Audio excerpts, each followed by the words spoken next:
All right, welcome back, everybody, to the Quill and Query podcast. My name is Brandon Hall. As always, I am joined today by my wonderful co-host, Ash. Ash, how are you doing today? I'm doing okay. A little chilly today versus yesterday when I was warm, but that is just spring in the south. How are you doing? Yeah, same like we were just talking about the weather Yeah. constantly fluctuating over here. So Yeah. I'm struggling to get used to a temperature. Like every morning I go out and it's just a roll of the dice because I don't usually look at it before I go out. I just kind of walk the dog like Yeah. first thing in the morning. So it's That's funny. it's always a surprise, and I just fingers crossed that I dressed correctly. Yeah. It's what is it, like a roulette, like weather roulette. You're like, I don't know what today is gonna be like. But now it's also starting to pollinate, like the pollen's really bad right now, or starting to get Yeah, bad. So it's just yeah, the yellow pollen wave is about to hit us all. So, it's spring. yeah. The pollen is uniquely irritating here. I don't know. Oh, it's really It bad. just gets all over the car, and yeah, Yeah. I think a few years ago, Richmond made like top five worst cities for allergies one year. yeah, It was like crazy because it's just so bad. I don't know what it is. We must be in like this band of bad pollination. I don't know. Don't know why, yeah. but it's not fun. I don't get it too bad. I get it worse in the fall for ragweed. Like that's the one that really does it for me. But Hmm. my partner is always suffering. He like gets nosebleeds because he sneezes and it's Oh itchy yeah, and it's really bad. So anyway, yeah. yeah. Well, we hope everyone else is faring better when it comes to the weather. Yeah. Although I'm But yeah, it's just us today, just Ash and I. We got a lot of news stories to catch up on, some big industry news that we missed, Mm-hmm. covering, with all of the interviews that we've had. So we're just going to kind of use today to catch up on those and share our thoughts. Before we get into all that, Ash, have Mm-hmm. you done any reading, any watching of media lately, or has it been a low month for consumption? What's it looking like? It's been a strange month. I've been reading. I haven't really been writing. It's just been a month. So I've been doing less writing, way more reading. Got through a couple advanced copies of books. Did some catching up with other stuff. But yeah, nothing like visual consumption really. We've been Hmm. kind of in like a hole. My partner, he rewatched Silicon Valley. I don't know if you've watched that show, but it's a very funny show. So he Yeah. rewatched that and I just like read on the couch a lot. Been like rewatching movies and things like that. But yeah, nothing crazy. What about you? What have you Nothing been up to? major. No. I feel like I'm kind of the exact opposite of what you just said. So I've Okay, done great. a lot less reading, more Hmm. writing, and more visual media consumption. Okay, So excellent. last month, I don't know if I mentioned it on our interview at the end of last month. I can't remember what the exact release date was, but anyway, the latest Resident Evil game came out, and I've been having a blast playing that. Oh, It's really wow. fun. Okay. Also, very terrifying. It's typical Yeah, horror I was gonna game say. experience. I'm sure you play it at night too, which doesn't help whatsoever. Yeah, that's yeah. I have Nova, my dog, to keep me company, and she's always happy as Nice. can be. So Yeah. it's a good tonal balance with her in the room. But Cute dog, terrifying. Cute. Do you play with yeah, headphones on so you can hear like all the weird stuff in the background? so I don't usually, just because I don't like the feeling of headphones on my head like 24/7. So if Sure. I'm playing for an extended period of time, I won't do it. But I do occasionally, like if I want that immersive audio experience. That would also probably make it more terrifying. So that's also, Yeah. that might be a subconscious reason that I don't do it. But Yeah, no kidding. Oh, well, that's cool. I'll have to pass that along to Ross. He's been itching to find a game that he can kind of get into. Yeah, he's kind of at a he loves playing video games, but he can't ever really find the right one. So I'll have to pass yeah, along I feel like the that's the Resident Evil stuff. struggle of as you get older with games. Yeah, It's just yeah, like fewer of them hit as hard as they used to. So, but then you yeah. occasionally will find like a gem, and it's great. Right. No, exactly. I think he did. What was the? Is it Kingdom Come? Something where it's just like you're essentially just like a Yeah, medieval peasant and you're just trying to like survive or yeah, that one's whatever. awesome. Yeah, he played that for a few weeks. He really liked it. So anyway, thanks for the recommendation. I will make sure he Yeah, knows that it's a good game. yeah, for sure. I am reading, just like I said, slower. I'm reading Age of Assassins on. So I real quick, brief tangent. I did acquire Yeah. a Kindle. I know I've said for like several episodes I need to get a Kindle. I finally got Huge. one. I didn't buy it. My mom had an extra one that she Oh, gave that's to me. even So better. Yeah. yeah. So yeah, that was great. She said, "Do you need this or do you want this? I don't really use it. It's just kind of Okay. been sitting in my closet." So yeah, I'm using that to read some of the ebooks that are in my library that I haven't touched. Age of Assassins in particular, I'm checking out because it's kind of like a comp title for what I'm writing, A Night of Knives. Okay. So Cool. kind of that murder mystery vibe. Yeah. And then other than that, just listening to the Project Hail Mary audiobook before I see the movie this weekend. I Yeah. have a lot of catching up to do on it. But yeah, It's only so super Tuesday. You've got excited. time. You got time. Yeah, I got like 10 hours left and like 5 days till I see it. So Yeah, not I bad. think we can make it work. My brother got through the audiobook in like 3 days, I think. So Okay. All right, yeah, two follow-up he's probably going to beat questions. me. Yeah. How are you liking the Kindle Mhm. experience? And two, how is the audiobook like in terms of voice and how it's paced? Is it good? Yeah, I really like the audiobook. I was kind of nervous going into it just because the book is written in first person, and usually when I'm Mm, listening to an audiobook, I'm kind of picky about that. Like I've listened to a few other first person narrations before and I don't know, they didn't resonate with me as well. So yeah, but I feel like this one's pretty good. I don't know if it's because of the writing or the narration is different, but overall sure. I'm enjoying it, and it's easy enough to follow while I'm working during the day because that's usually when I'm listening to them. So Yeah. Nice. I think it's great.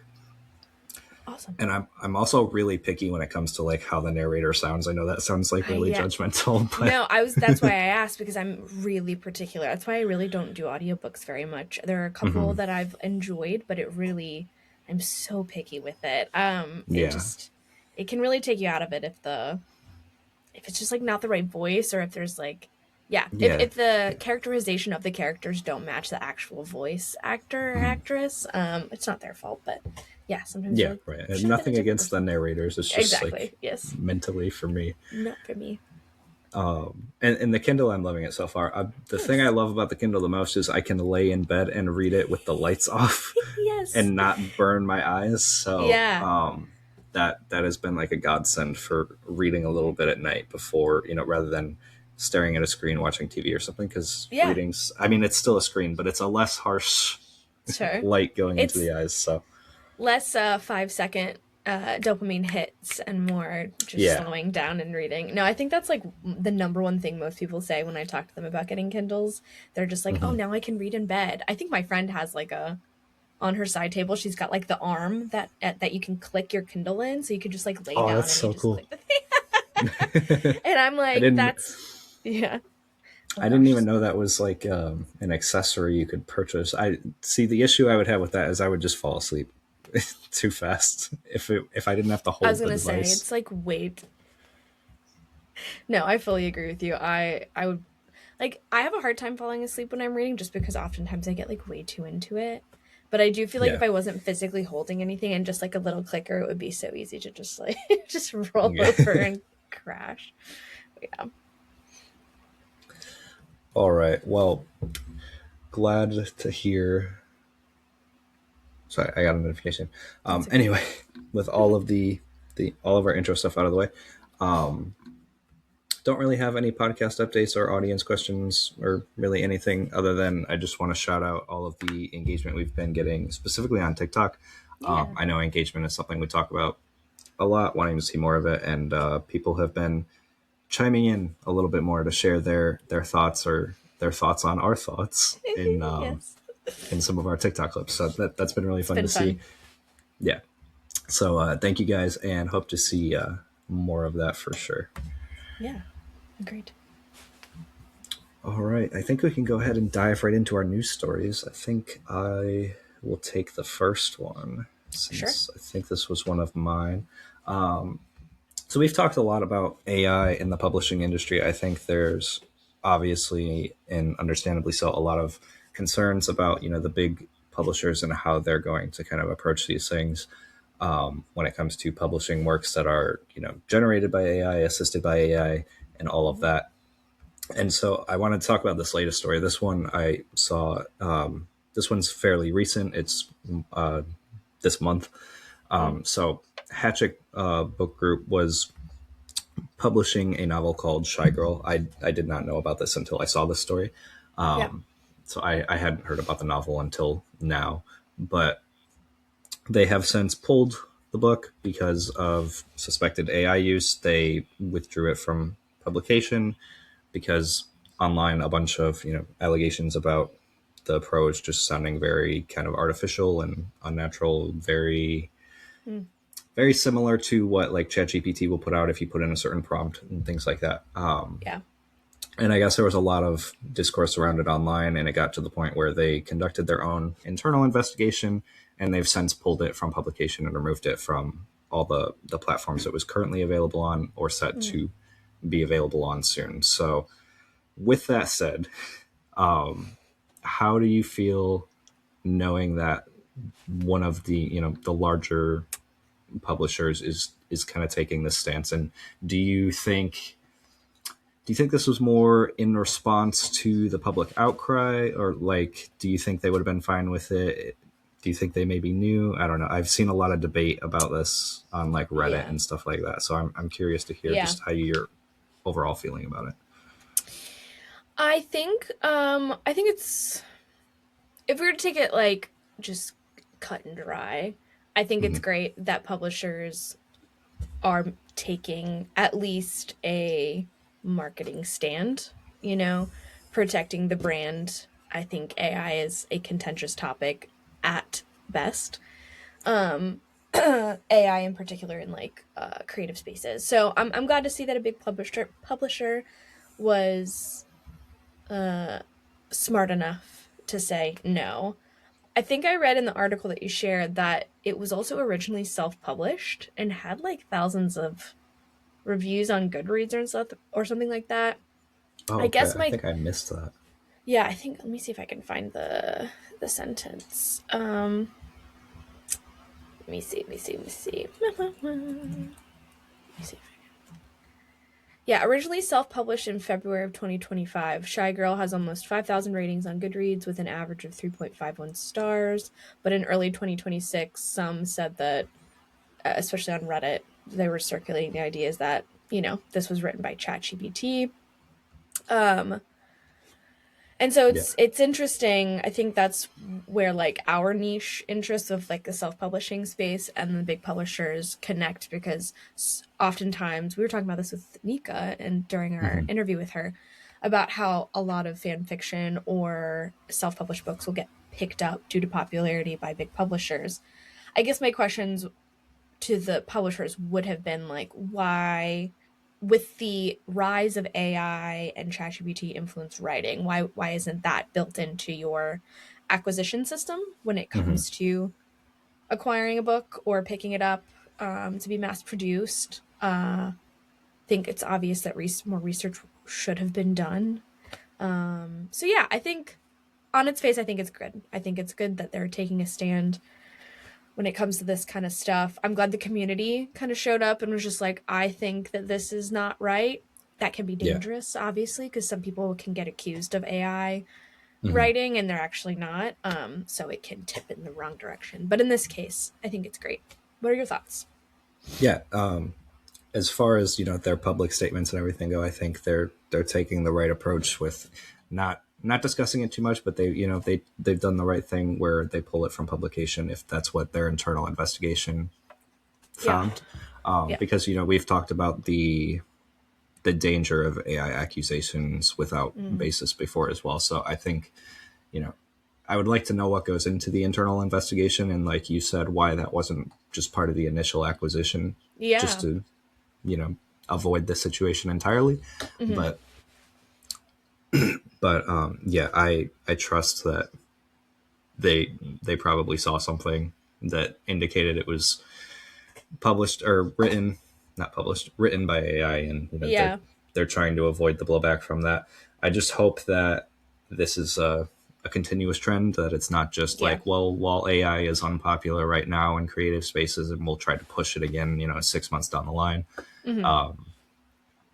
So yeah, I'm glad to see the big publishers are, at least some of them, taking a stand against it. Yeah. And just kind of saying, no, we don't really want that to Right. represent the books we put out. Yeah, I don't think they would have if there hadn't been any public outcry though. I don't know if that would have been something they would catch, right? So Yeah, hopefully this is a lesson to the trad publishers to start really paying attention. A follow-up question I would have kind of along the same vein is like were some of the original reviews like questioning the AI influence, you yeah, know, and if so you would think that that would come across somebody's desks. And hmm, like I think it just shows that editors in particular need to be like maybe trained on like noticing the difference between AI writing versus you know maybe just like decent writing. I don't know. That's a lot of yeah, questions. I'm sure there's a lot of behind the scenes talk right now. A yeah, lot of offices about what to do, but yeah. yeah. It does bring up the interesting question of how do you tell, and not that you definitely can't, because as someone who works a tech job, I'm Yeah. exposed to a lot of it. So Mhm. I do pick up on some of the habits and how it writes and Mhm. things like that. But even then, it can still be really difficult, especially if you're not coming in with that background. Yeah, And for sure. even with the background, it's difficult. So Yeah. I do wonder, if what I said this should be baked into the acquisition process, Mhm. what that looks like. Because I Yeah. imagine many of the big publishers, if they're keen on keeping their brands, human art only, they're Yeah. going to have to find some way to do that authentically and Mhm. accurately. And Yeah. it'll be interesting to see how that kind of transforms the landscape, The especially for space. like debut authors trying to get Mhm. their first book deal. Yeah. I think that actually bleeds really well into one of the news things that I found. If you're cool Yeah, with yeah, me totally. jumping in, so I think this was earlier this year. I think this was like super recent. Yeah, like Friday. um, wait, no, yes, okay. So during the London Book Fair, there were a ton of books apparently stamped with a human authored logo. Hmm. And it was kind of a big deal. So many of them on display were advocating for human written works, but also being making it very clear at this big book fair that like this is all human written. Yeah. Um, they were also visitors were also given copies of something called "Don't Steal This Book," Hmm. um, which is an anthology of 10,000 writers, including some Nobel laureates, in which the pages are completely blank, and the back cover like is pushing the UK government to not legalize book theft to Yeah. benefit AI companies. So I thought it was pretty cool for that to be kind of the most prominent thing that came out of that, in my opinion, out of the Yeah. event. And so apparently this started, and I'm not sure if this is the original origin, but last year an author named Sarah Hall requested that her publisher Faber printed a human written stamp on her latest novel Helm. And I love this quote. It was AI might mimic the words more rapidly, but it hasn't bled on the page and it doesn't have a family to support. Hmm. And I think that's a really good succinct summary of like why people don't want AI in literature or fiction or any type of like art or writing. Yeah. Um, so I think compared to what we just saw with Hatchet, um, nixing that book and then other publishers being willing to make like this is human made, this is like emphasizing that, I think is a good trend. I'm glad. Yeah. I always like things like that. The only concern I come with to like the stamp or whatever to say human authored is what prevents someone who wants to be perceived as a human author, but they really did use AI. Like, was there were there details on like how you acquired something like that, or is it through the publisher and so they already have their own authentication, or how was it? Yeah, I Did it actually say don't know. anything It about that? it didn't really say anything about that. It Hmm. just kind of said that they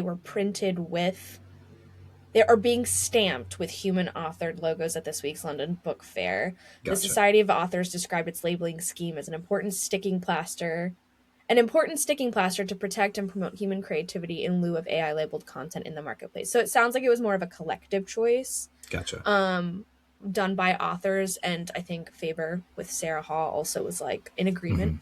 Hmm. Um, so yeah, I think maybe it feels more grassroots than it does like under the publishers knowing that, but Yeah. being sponsored by a publisher, if you want to say, like, let's make sure this emphasizes I wrote this entirely by human Yeah. mind. But it's a good point too. Like, will, you know, AI schemers in the literary space start putting like human written in their promotional Yeah. stuff, to try and convince people that that's the Yeah. case? Yeah, it can go south for sure. It does kind of create the, an honor system, I guess, where if you are caught trying to subvert that, it's Mm-hmm. even worse than if you had just come out and said this is an AI written book, and so True. everyone's like, yeah, we don't really want to read that, but Yeah. thanks for your honesty. Yeah. So yeah, it Yeah. it just poses a lot of interesting questions when there's like the self report kind of Mm. system, kind of like on Amazon, where when you upload one, you have to check a box: is there any Gen AI Yeah. content here? I'm just Mm-hmm. always interested to see like actual data on, Yeah. is everyone who's supposed to be checking this box actually checking it, or No, that's a great question. Like, what's the rate of failure in terms of like, oh, they click it, but it's actually not.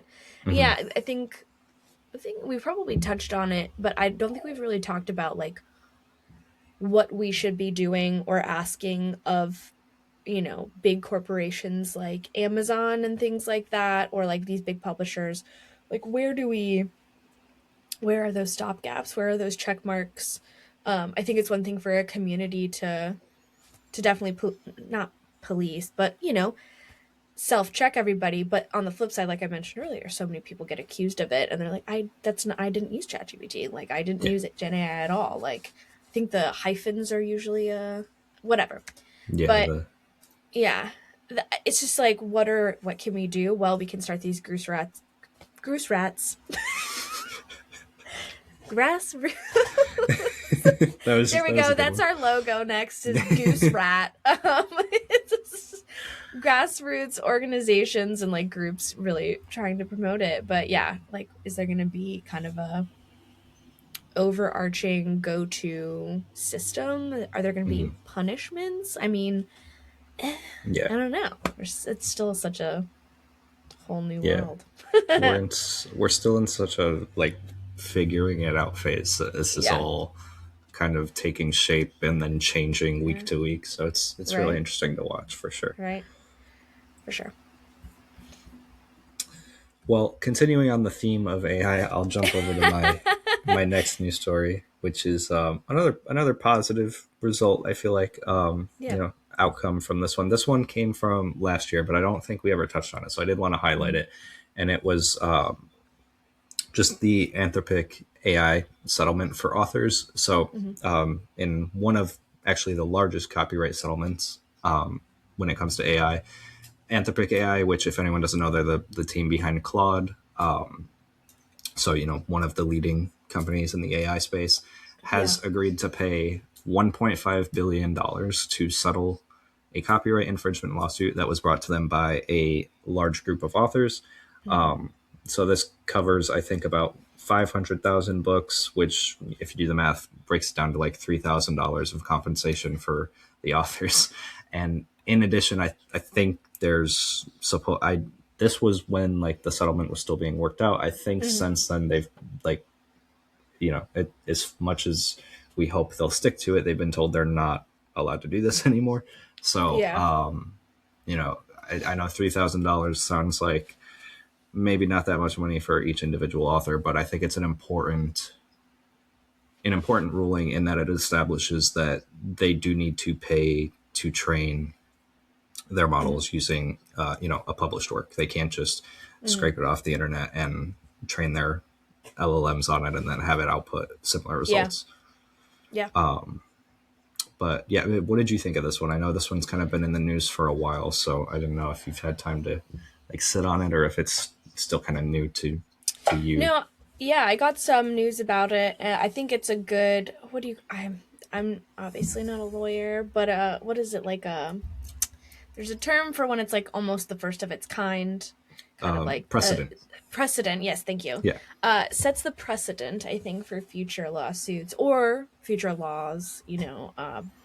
To protect authors and to protect companies from getting sued. I mean, nobody wants to get Hmm. sued either, even if you. I mean, Right. AI is the wild, wild west right now, and so companies are having to like navigate a very gray area half the time. Hmm. I'm not excusing them stealing, Yeah. and copyright infringement, but if there's no like legal basis for you to ask questions and be like, okay, like, can we do this? It's like, I mean, yeah, it's greedy. I don't think it's right, but no, Yeah. I think it's great. It sets a precedent. I think it shows that people can sue these companies if they are stealing their works. And I think hopefully it gives companies more and better guidelines, or if anything, puts a little bit of a shiver of fear of lawsuits if they continue to train their algorithms off of copyrighted work. I think it's great. I'm a fan. I don't think the $3,000. I'm sure it's more of a symbolic kind of thing to get paid that. Hmm. But also, if you think of, I don't know, I don't know how many self-published authors were included in this, or Yeah. things like that. But like, it can be real damage done. Hmm. And it might not feel like it. It might not be very visible, but if your work's been stolen to train other people, and then those people then go write a novel that's very similar to yours, it's just like, wait, it is theft, but it's also, I don't know, it's muddying the pond with Yeah. slop or with whatever. So anyway, yeah, I'm a fan. I'm glad they settled. I'm glad it worked out for the authors, and for future authors. Yeah. Yeah. Yeah. I think this is a good ruling, being one of the first copyright cases brought against Mm-hmm. an AI company. It does, like you said, establish that good precedent of, you know, leaning towards protecting IPs and authors more Yeah. so than the AI company. So I like to see that. Yeah, me too. We I also have think, another lawsuit yeah, news. I was going to say that's a good segue into Yeah. yours. So, So, recently, again, like last week, Grammarly, which I have used before for spell checking and for mhm, commas, is being sued for AI expert review. It was a tool that impersonated authors. That's like the most simple form of it. mhm, But it was a tool that was pretty, from what I've read, embedded in the app that you can use, or the on your web browser or whatever. You had to actively go and search for it, and the concept was you could ask it to give advice and click or choose which author you wanted to compare your work to or have it edit, like. yeah, um and so it only was up for about, I think, 8 months. Um but sorry, let me find my note. But a tech journalist, which I think is really funny, Julia Angwin, ended up filing a class action lawsuit seeking damages because they found out that their work was being utilized as well as the expert, but no one was hmm, consulted. So, like, I think one of the examples is like, do you want this to sound like Stephen King? Click the Stephen King, or like whatever. I didn't even, you yeah. can't find any tools or Without whatever for it. Stephen King's approval. Correct. So, yeah, okay, Yeah. Do you want to write like Carl Jung, like whatever? And a couple of yeah, these other, like, in real life, currently writing for journals and actively writing books, realized that they were being, like, their work was being used to then help edit other people's work. So they took yeah, the tool down, but then they are suing kind of in the same vein as the Anthropic a lawsuit for copyright. hmm, So I think it's Superhuman is the name of the company that was Grammarly, and their CEO, I'm blanking on his name, went on a podcast and spoke one on one with one of the people that, like, the expert tool was using, or something hmm, like that, and they had this like really kind of, started out weird and like this interesting debate back and forth of like, do you know how much damage you've done, etc. I think you can go watch it, or find it, but yeah, I think yeah, we're seeing more lawsuits. I think people are finally able to, like, definitively say, as these companies are coming out with their tools or trying to do new things with their tools, of like, this isn't like, not only is it not legal, or it shouldn't be legal rather, but it's like also not ethical. Like, Yeah, you right. know, how many people's works are being transformed to be like someone else's work simply because, you know, Mhm.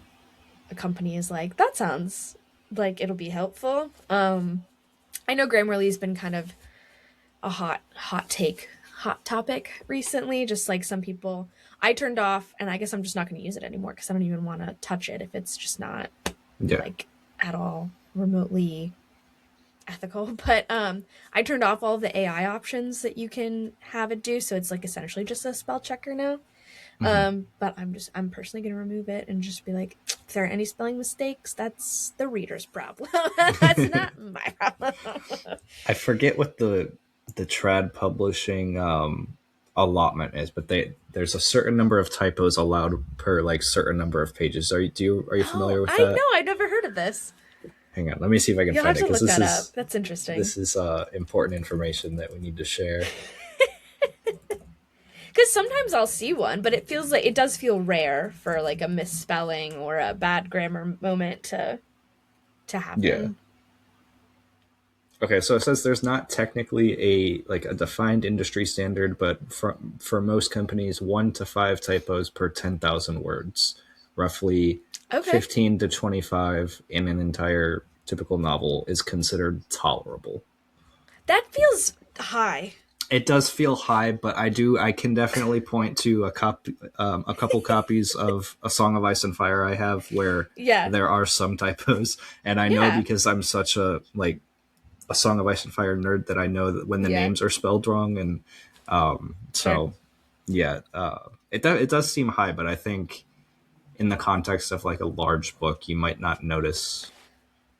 Of Like I course. mean, I think it's they've got to be spaced out. Like you can't have 25 typos across 25 pages. So Yes, right. 100%. And also it's like sometimes you're just in the zone and you miss it. So it's like it can be mhm. so, innocuous. I'm not doing well with my words Yeah. today. But when am I ever?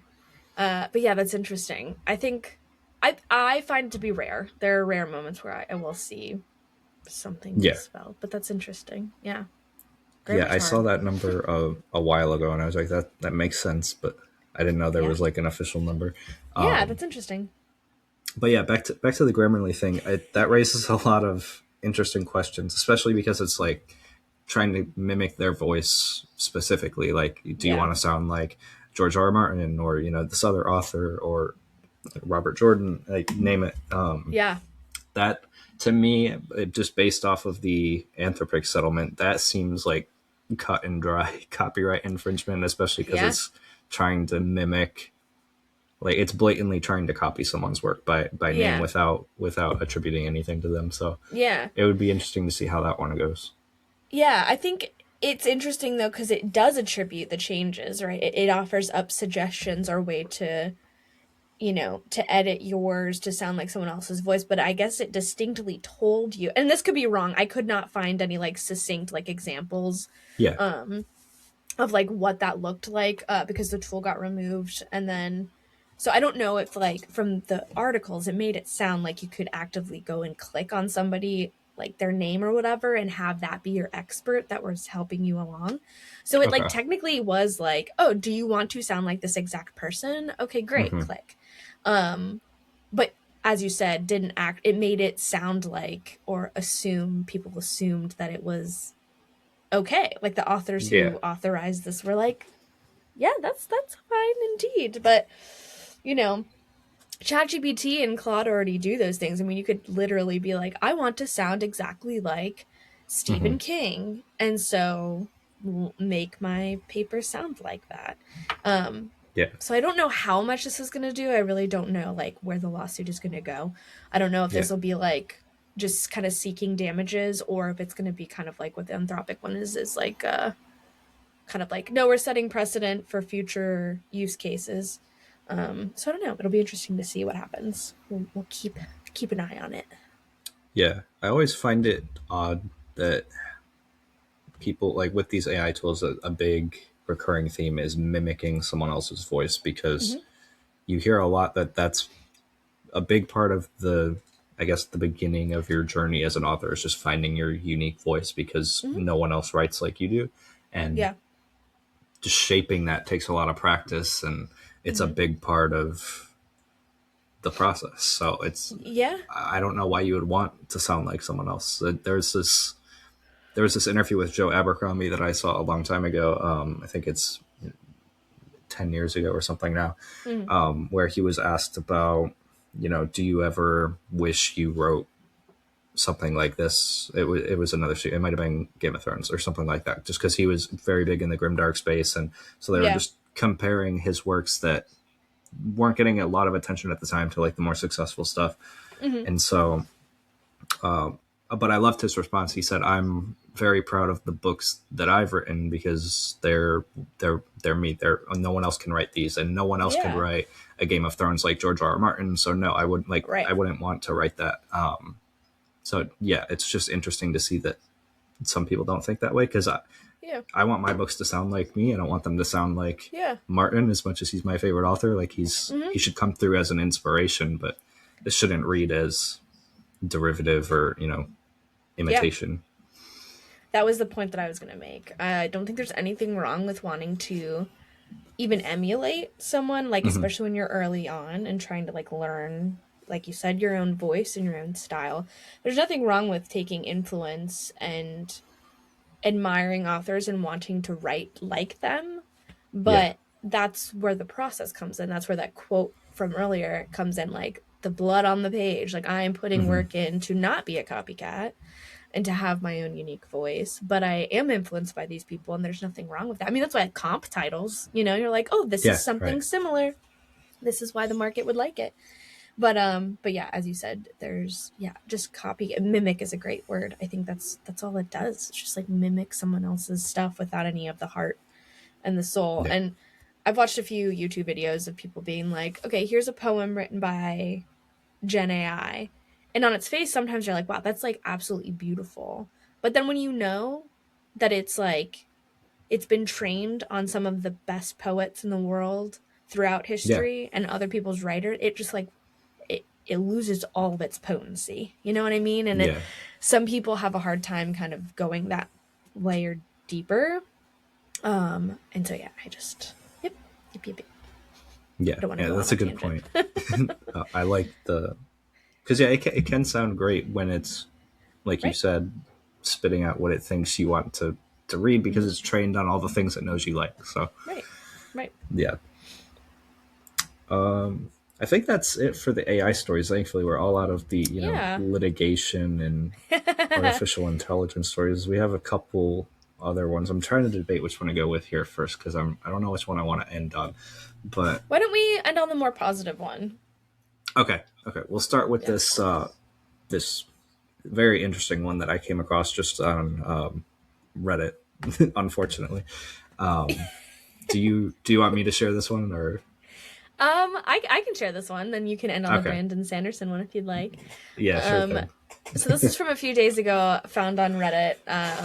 And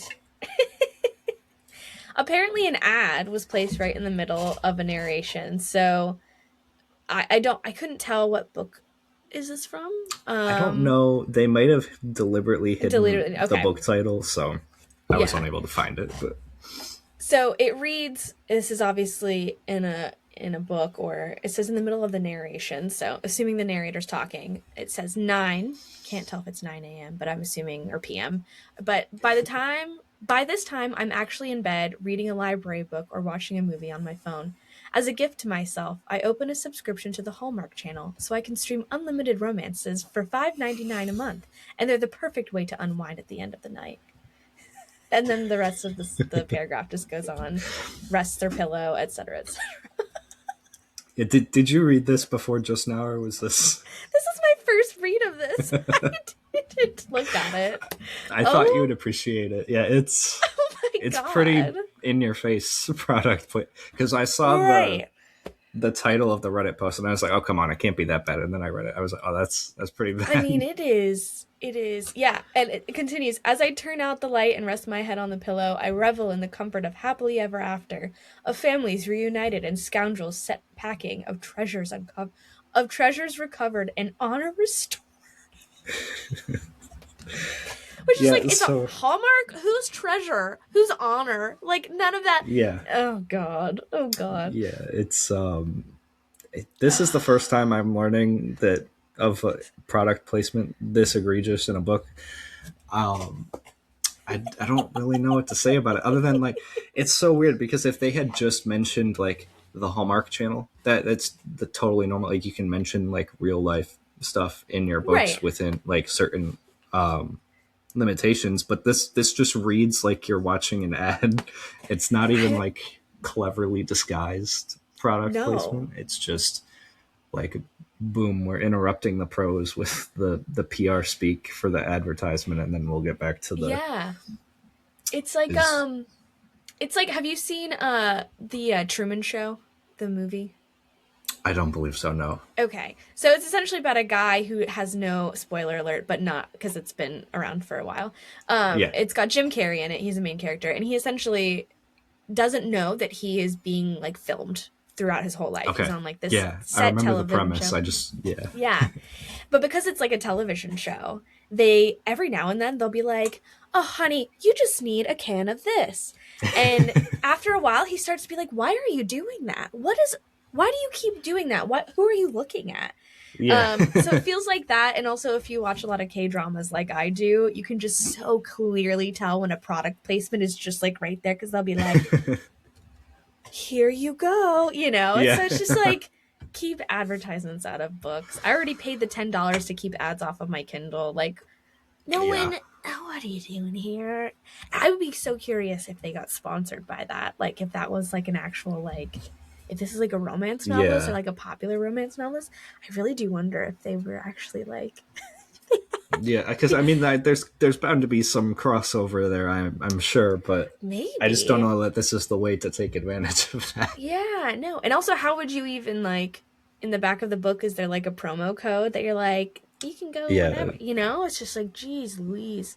And to go and to maybe be a little bit more negative about it.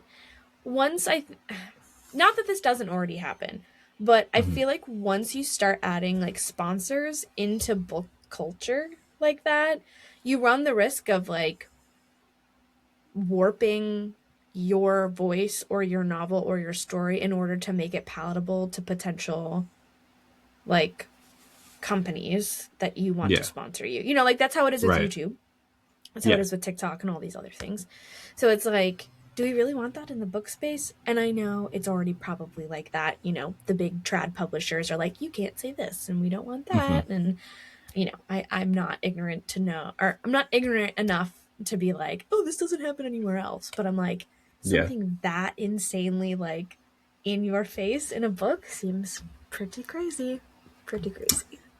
Yeah. All I can say is I hope this is not a recurring trend and that this is just an outlier because yeah, there's enough product placement and advertisements Right. in my world already. I don't need them infiltrating the prose of the book. Like, I Yeah. mean, But this thread is fantastic. Like some of these are like, call me Ishmael, and with AT&T, you can also text me or video chat for great rates at low prices. It's like all the comments are absolutely amazing. So anyway, good find. Good find.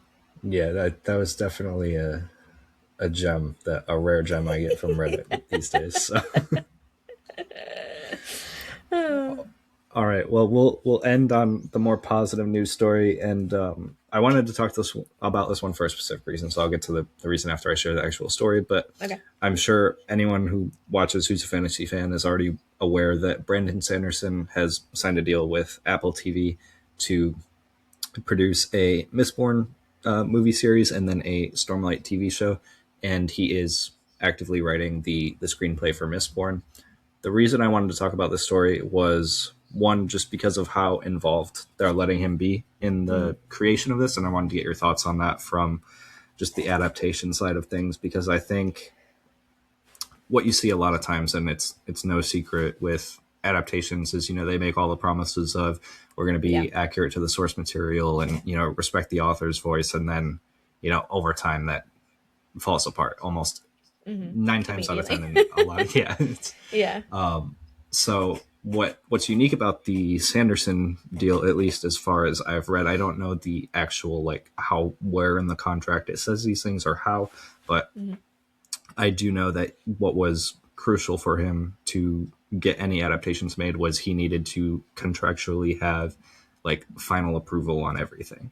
And Mm-hmm. so that, according to him, is the case here. And I think that's a really great thing to see for any other author who's, pursuing adaptations. And I love to see it. Mm-hmm. I know, I know with adaptation, there's always going to be changes. And I don't think Brandon Sanderson or any other author is ignorant to that or thinks like everything needs to be 100% the same. But I think this sets a good precedent of respecting the author's, kind of Mm-hmm. authority over their IP and their worlds. So Yeah. what do you think about this? I know in one of like our episode planning docs, I have an adaptation discussion that I'm working on. So Yeah. we haven't really gotten to that yet. But what are your thoughts Sure. on like the Brandon Sanderson situation and just how involved he is in the adaptations at the moment? I think he is in my for I know some people dislike him, but I think for the type of person he is the best person to kind of like really create this path. Mm-hmm. Um However, I'll say Lee Bardugo had a lot of influence and a lot of like writing control when she did the Shadow and Bone adaptation for Netflix. Yeah. She was like on set a lot. She helped write the scripts. They were very intentional about making her kind of like the leader of what to change and what not to change. So she had a very heavy hand in the show, and then Netflix canceled it despite it being. I think it was Yeah. like a really popular, at least in terms of visual viewership. There was Mm-hmm. talks of a Six of Crows adaptation to continue the series. Anyway, um, so love that. But I think Brandon Sanderson, because of his like very public, his hour-long courses that he puts on YouTube, his podcast, how open and kind of involved he is in making you involved in his process. I think he's the best person to spearhead this kind of hopefully a new chapter, huh, pun intended, Yeah. um, of adaptations. I think it's a shame that adaptations happen often in the way they do. I know. Anyway, we won't get into it because I know you said you had an episode planned, but I like it. I think it's great. I hope it works out. I think he's written enough and kind of is has had his hands in so many different pools of things that I think it'll be great. I think him and his fans are very protective of his work, but have wanted adaptations for a while now. That I think it's well deserved. I love Mistborn, Mm-hmm. and the Stormlight Archive's great. So I think this will be good. I think we need to bring the fantasy back. The Witcher stuff was such a disappointment, Yeah. That and was that was a major no, letdown. yeah, and like in my opinion, like the Rings of Power is just kind of like, Yeah. and a couple of the other fantasy shows that are out there. What's the one, The Wheel of Time? Even Mm-hmm. that is like, okay, yeah. So I'm really hoping that I don't know, Apple TV doesn't really do a lot of fantasy, so they do like a lot of sci-fi and like Yeah. more This will be slice their of life. first real foray into the fantasy genre. Yeah, And for the record, I have heard great things about the other stuff on Apple TV. I have not watched any of it, but I always hear yeah, like glowing reviews from some of my friends say it's their favorite streaming service because they love yeah. the sci-fi on it. So it'll be interesting to see how this. They definitely picked an ambitious start for They fantasy, did. like not Yeah, something small. We're gonna go for the probably the going for most the big. desired adaptation at the moment. So Yeah, no, truly. I really hope that I hope Brandon Sanderson, and I think he will do this. He knows when to walk away and say no. So if it gets too complicated, if they start to be way too pushy, I really hope he knows to like, oh, this isn't going to work. And sometimes not everything needs to be adapted. I understand, but we don't have mhm. a lot of good fantasy shows out there. I mean, Game of Thrones, obviously, like it kind of takes the cake when it comes to fantasy and TV, but I would love to see more like well done, well rounded Yeah. fantasy adaptations that I mean his stuff is good because it feels so grounded in reality. Hmm. And I think that's what Game of Thrones felt like for most of it, not all of it. Yeah. That yeah, I'm excited. I think it'll be good. It'll be a fun time. Yeah, yeah. It was. I remember that time right after like Game of Thrones had ended, and everyone was looking for the next big fantasy show. And we got like the big ones, like The Witcher, and like you said, Rings of Power, Yeah. Wheel of Time, and they Yeah. all were like so hyped, and they all just kind of fell off a cliff. Yeah. It was rough. It's it's the big it is truly the big companies like Netflix and Hulu and Prime just like promising a lot and then cutting the budget back so much and then Hmm. prioritizing prioritizing other things such as like shitty shows, you know, or like acquiring the rights to certain movies and things like that that Yeah, you're just kind of like, okay, but what? Like yeah. if you're going to make a show that's a fantasy show, you have to know that it's going to cost because of costumes, because of like all this stuff that's happening. So don't make it cheap.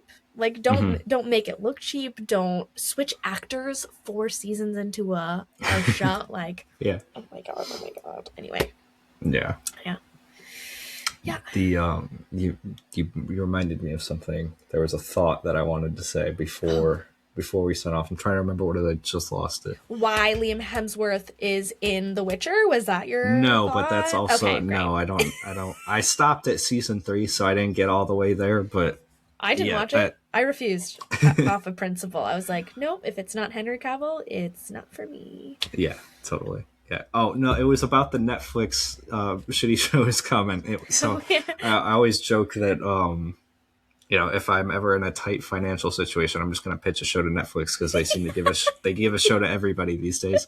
Um, so yeah, it's There's a South Park episode about it where they come up with this crazy it's Cartman has this group of superheroes called Goon and Friends, mhm, and they end up like wanting to make their own franchise, like the Marvel franchise. So they yeah. call, and it like cuts to this big warehouse room with a bunch of desks and people just answering the phones like, "This is Netflix, you're greenlit." So they call Netflix. Anyway, it's a funny episode. So people Yeah, have made that I'll have to check implication that out. before. Yeah, it's Yeah. pretty good. Hmm.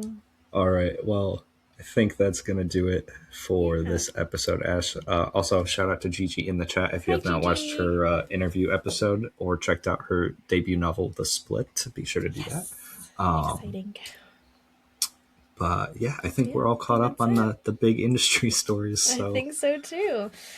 We've got 2 interviews slated for mhm, April, so no mini episodes for the time being. Loving the interviews. I love that that has become like such a core of what we do here.